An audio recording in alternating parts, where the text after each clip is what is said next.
The story continues with the second uncle preparing Kenji for the successor training. He starts his training with the basic physical fitness training test. They start with the 3 common exercises, the first one being squat. He first gave him the empty bar to lift without any weights on it, but he was struggling even to pick that up. He could only squat 20 kilograms. The second uncle was looking worried now. Then they move on to the bench press. Kenji was ready to bench press, but he pointed out if he must help him in that position. Kenji could bench press only 20 kilograms as well. The second uncle realized that he was weak as F. He wasn't sure what kind of training he should give him. Then they move on to the last exercise, which was deadlift. The second uncle didn't have any expectations at this point, but much to his surprise, Kenji could easily lift the bar. Even after they put on lots of weight, it was easy work for him. He told the uncle that he could go for it even more easily. The second uncle was confused as to how that was even possible. He figured that he must have built up his muscles from always helping others in need. To test his grip power, his second uncle challenged him to wrestle. Kenji said to him that he had no chance of winning against him. Even the other uncles were pointing out how unfair that was. But the second uncle had a theory for his source of strength, and he wanted to test that. The match begins, and Kenji starts overpowering him almost immediately. The other uncles thought he was going easy on him on purpose, but only the second uncle knew he was giving it his all. Even the other uncles started to wonder if he was overpowering him in wrestling. It was indeed the power of his grip that helped him deadlift. Ever since he was a kid, he has always given all of them body massages for 10 years now. During this time, his muscles grew, and he acquired a monstrous grip. The second uncle was proud of him, but he wasn't going to let him win easily, and he went all out. But even then, Kenji wasn't even budging. The second uncle lost eventually. He was sure that if he guided him to use his power, he could become the strongest person in the school. Even unifying a whole territory wouldn't be impossible. This was the first time he saw the Fire Bear Gang's image in him. The second uncle asked him to lie beside him and told him that he had the potential to become way stronger. But Kenji didn't believe him and thought that he let him win on purpose. The second uncle assured him that he'd train him in a way that he never lose to anyone again. And to do that, they'd need to start the closed-door training. During this training, contact from the outside world was prohibited. Kenji was hesitant at first, but the second uncle told him that if he wanted to protect what he loved, he needed to make this sacrifice. If he did that, he would make him the strongest for sure. Kenji agreed to the condition, and they worked inside the training room like a man. 3 days had passed since then. Kenji wasn't coming to school. Sungjung wondered if something happened to him and asked his friends. They also tried to contact him,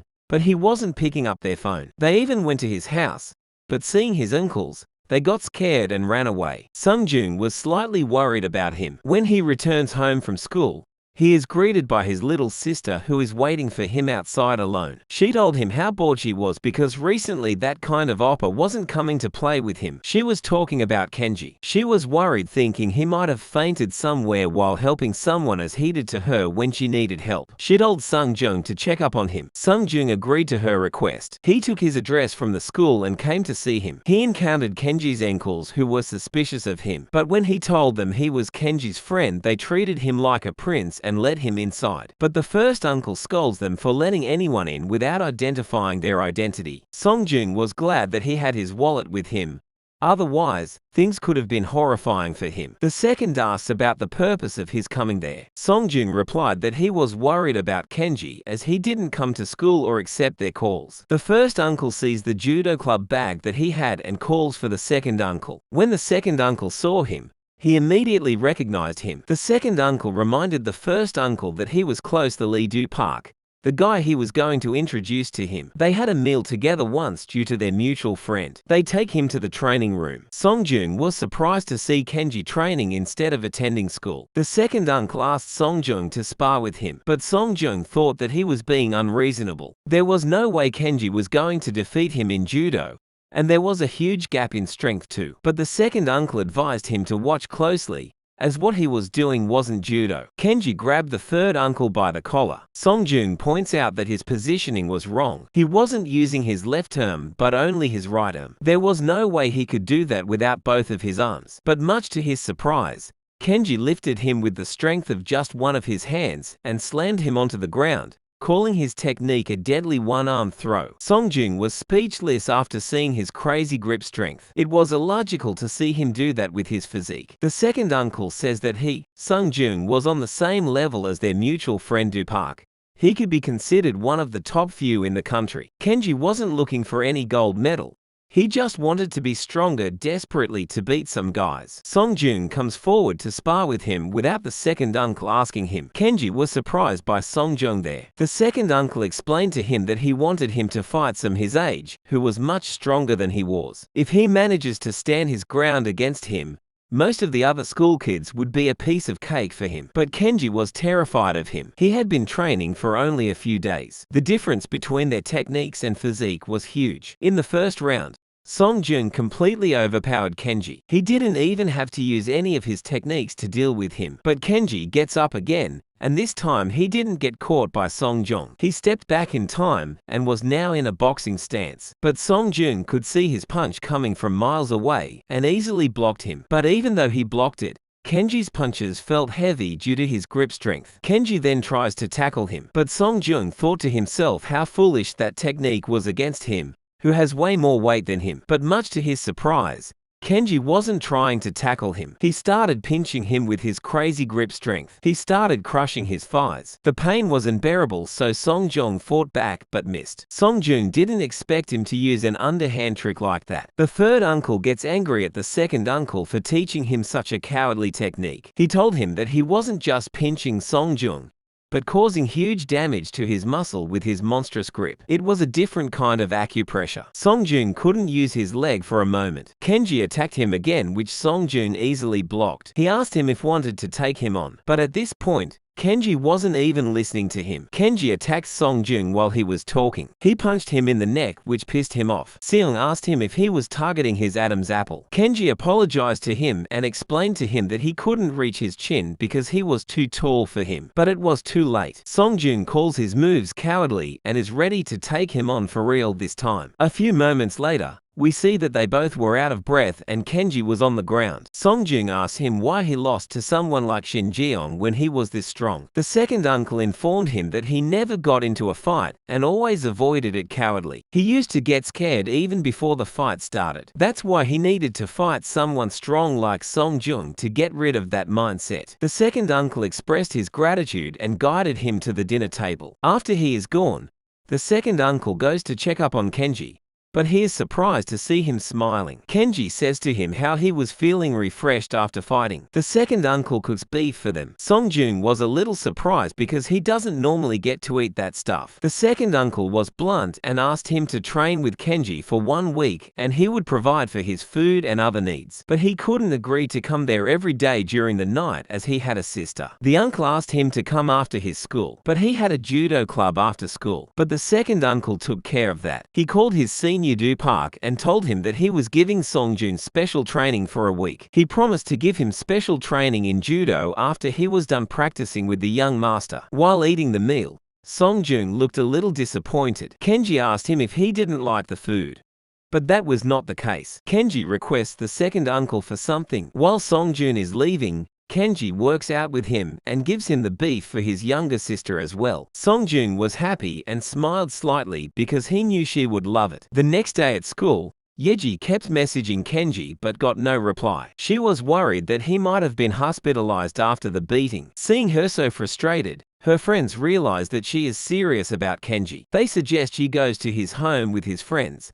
That way it wouldn't be awkward. She calls him a genius for it, but then realizes that she didn't even tell them about Kenji, and asks them how they knew. But it was so obvious that it wouldn't take a genius to figure out what was going on. But when she goes to ask his friends, they deny it. It was because they were busy pushing their rank in an online game. The smart one was on silver, and the dumb one was on bronze. But Yeji trampled on their ego when she told them that she was on the platinum level. This turned on their rage button. She even told them her ID, which was Princess Yeji. They were baffled to see that she wasn't lying. After she couldn't pursue them with her, she was feeling down. But then she sees Songjung and asked him to go with her. He agrees to go with her. She thanked him for doing so, to which Songjung replied that he was going to Kenji's house too. She freaked out as she hadn't even mentioned his name yet. Songjung informed her that everyone knew about it at this point. She started flustering hearing that. A senior sees them together and asks his friend if it is her sister is with Songjung. This guy was the mutual friend that the second uncle was talking about, the leader of the judo club, Lee Do Park. He replied that it was okay if she was with him because he trusted him. On the other hand, Shin Jeong and his friend went to a jewelry shop to sell the ring. They were wearing suits so that they looked adult, but there was no one in the shop and it was empty. Only one bald guy was sitting behind the desk. Shin asked his friend if something was wrong, because he was trembling like crazy. Just then, the bald guy started singing. A few men came running, and they shut down the shutter. Shin screamed at the bald guy for trying to mess with them. We see that this guy was the second uncle. The second uncle accused him of stealing his ring. Shin realized that he was sold out by his friend, who was still trembling. Shin told him the truth about how he found the ring on the road, and he was ready to give it back. But the second uncle didn't want it. It annoyed Shin, and he was ready to fight him, thinking he might not be all that strong. But the second uncle punches him in the chest with his knuckle ring. Shin was having a hard time breathing, and he begged him to stop. The second uncle warned him not to ever sell the ring and wear it wherever he goes, because the owner of that ring would find him and collect it from him. He threatened to kill him if he ever sold the ring. Shin agreed to all that,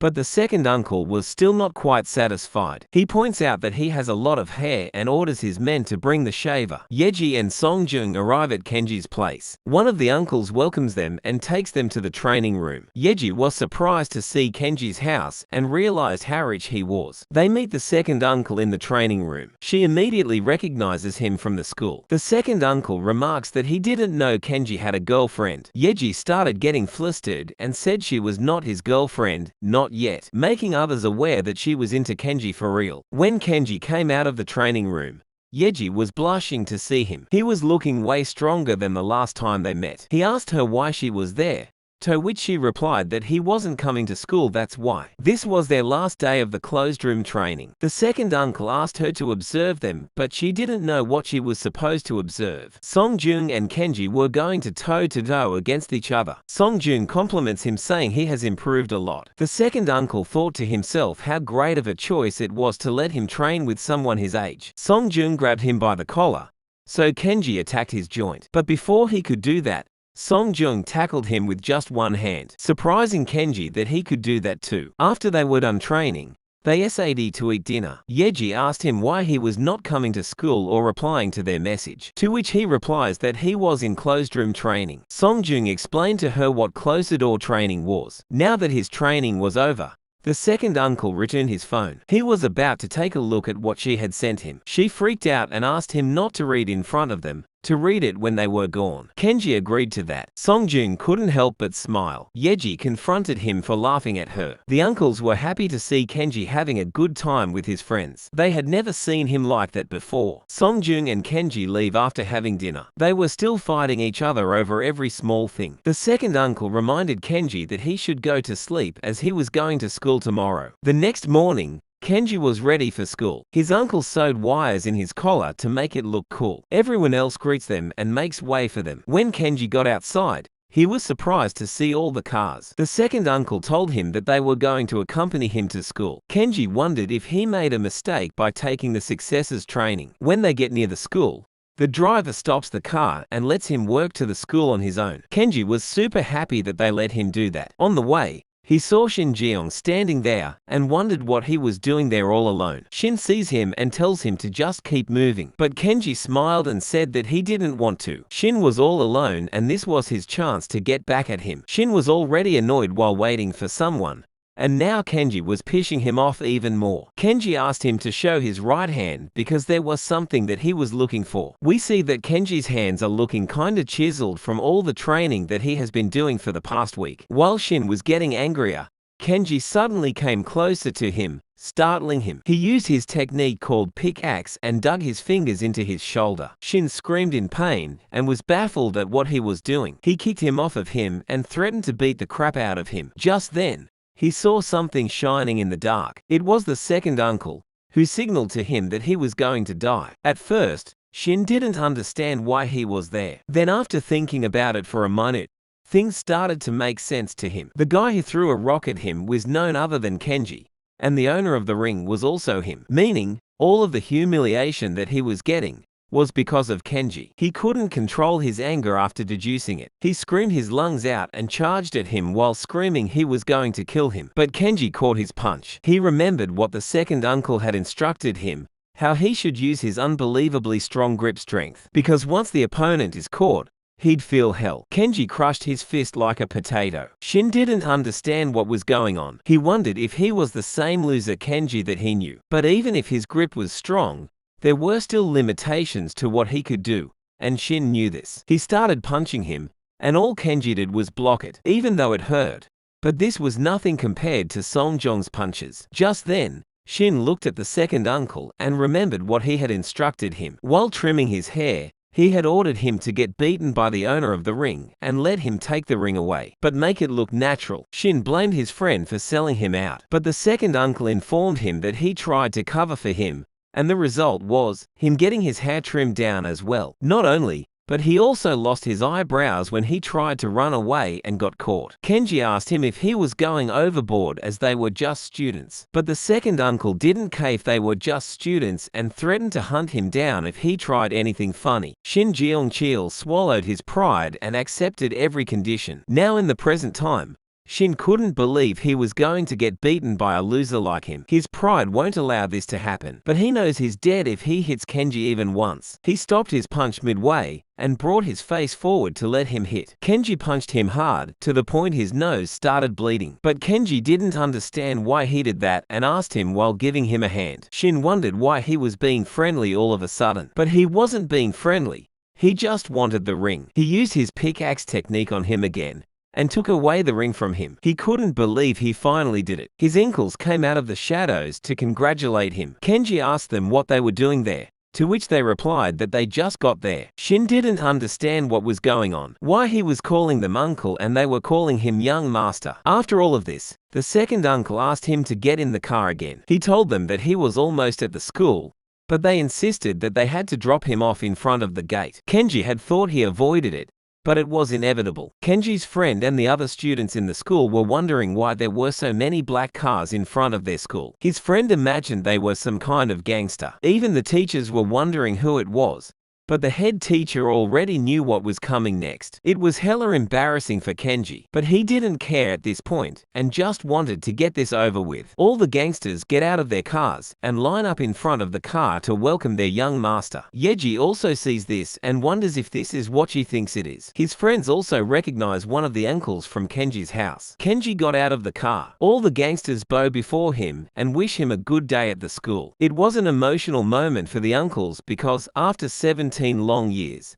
they were finally able to drop him off at school. The friends of Yeji started interrogating her if she knew about it, and that's why she liked him, because being bullied was no longer sufficient for him, so she wanted to be a gangster. But Yeji was baffled and dumbfounded as well. The dumb friend asks the other friend if he knows that Kenji is the young master of those gangsters, but it was his first time seeing that too. Even his best friend had no idea. Kenji meets with Songjing on the way, who points out his flashy entrance. Kenji told him how embarrassed he was feeling. Songjing also commented on his weird work and asked him to do it properly. He was persistent in doing it. Lee Yiji's friend asked her not to just stand there dozing off and to get and hit on her. She calls for them and proposes to work together with them. Kenji's friends were also surprised to see him being this close to those two. The demo guy asks if he really didn't know. He didn't know because he hadn't been friends with him for that long. But the smarter, Jongyun, had been friends with him for 10 years now. It was weird that even he didn't know. Jongyun was disappointed but still tried to convince him that he must have his reasons. The English teacher was asking the head teacher to do something about it. But seeing the second uncle, he couldn't even move, because just that one guy was equivalent to 17 people. This wasn't something he could handle on his own. They needed to organize an emergency meeting. In the teachers' meeting, they were all against Kenji, but the principal didn't want them to say stuff like that to a guy like him. But even though the principal adored him, The fact that he was from a gangster family can't be ignored. The principal assured them that he would talk to him personally, but the head teacher remarked that it wasn't enough to just talk to him. He suggested they transfer him to a different school ASAP. The current student council president was also surprised to hear that. His assistant asked him how he managed to hide it from them all this time, to which he replied that he wasn't hiding it. He was genuinely kind to others, although he didn't have any ill intentions toward Kenji.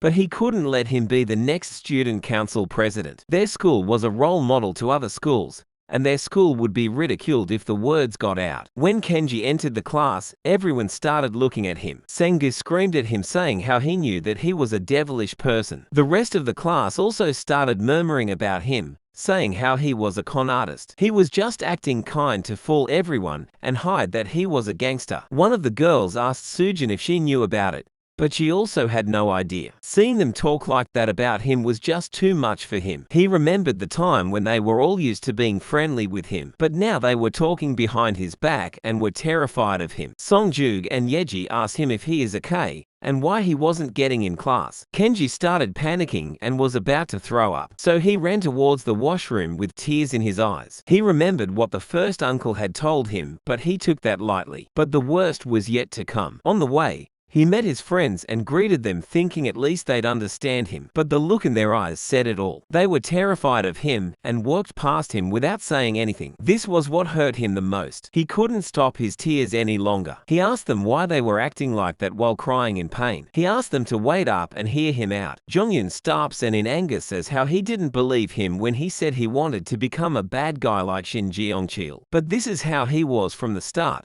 He was the son of a gangster. With a shocked expression, Kenji said that he was about to tell him when the other friend interrupted him. He said how he should have never gotten involved with him, and that he trusted him. Even though his uncles looked sketchy, they convinced themselves thinking that they just looked like that. But they were really gangsters. Kenji tries to explain, but he asks him to just answer if he was a gangster or not. Kenji had no choice but to agree with him. Jongyun said to him that he should have at least told him about this. Kenji remembered the time 3 years ago, when Jongyun saw some gangsters getting arrested. He expressed his hate towards them. His dream was to become a police officer and catch them all. The hate towards them had something to do with his past. That's the reason why he didn't tell him about his being a gangster, the thing he hated the most. Kenji tries to explain, saying he was looking for the right opportunity to tell him, but he points out how was it possible that he didn't get the chance to tell him for 10 years. He goes as far as to ask Kenji if he even considered him as his friend. Kenji was speechless and baffled. Just then, Songjung and Yeji came there and asked them what was going on. Jongyun told him to go with their new friends, the bully, Lee Yeji,